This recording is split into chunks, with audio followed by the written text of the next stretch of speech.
આણંદ અને બોરસદ મુકામે બીએનઆઈ આણંદ નડિયાદ પ્રદેશ દ્વારા ભવ્ય બોક્સ ક્રિકેટ ટુર્નામેન્ટના આયોજનને લઈ ગઈકાલે એટલે કે 5 તારીખે સવારે 10 વાગ્યાના અરસામાં બાઇક અને કાર રેલી યોજવામાં આવી હતી। ભવ્ય બાઇક અને કાર રેલી યોજવામાં આવી। આ ટુર્નામેન્ટના ઉદ્ઘાટન પ્રસંગે આજે એક ભવ્ય બાઇક અને કાર રેલીનું આયોજન કરવામાં આવ્યું હતું। બાઇક અને કાર રેલીને આયોજકો નીલ પટેલ કંભી, ટુર્નામેન્ટના ચેરમેન ગૌતમ પટેલ અને કો ચેરમેન અમિત માવાણી તેમજ તેજસ મિસ્ત્રીએ લીલી ઝંડી બતાવી રેલીની શરૂઆત કરાવી હતી। આ રેલી આણંદ ટાઉન હોલ ખાતેથી પ્રસ્થાન પામી હતી। મોટી સંખ્યામાં બીએનઆઈ આણંદ નડિયાદ પ્રદેશના સભ્યો અને ખેલાડીઓ પોતાના વાહનો સાથે આ રેલીમાં જોડાયા હતા।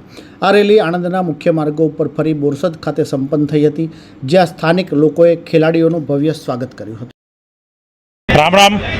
આજે અમારા બીએનઆઈ આણંદ નડિયાદની આજથી એક ભવ્ય ટુર્નામેન્ટની શરૂઆત થવા જઈ રહી છે, જેનું નામ છે SPL સિનર્જિક્સ પ્રીમિયર લીગ।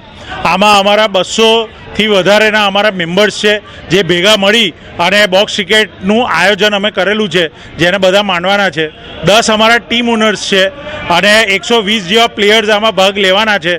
આજે ટાઉન હોલ ખાતેથી અમારી એક ભવ્ય રેલીનું આયોજન કરવામાં આવ્યું છે, જે અહીંથી નીકળીને બોરસદ તરફ જશે।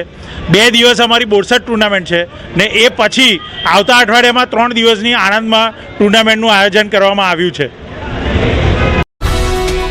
ये है हलचल टीवी नेटवर्क और आप देख रहे हैं हलचल टीवी न्यूज़। हर हलचल पर नज़र, हर हलचल की खबर।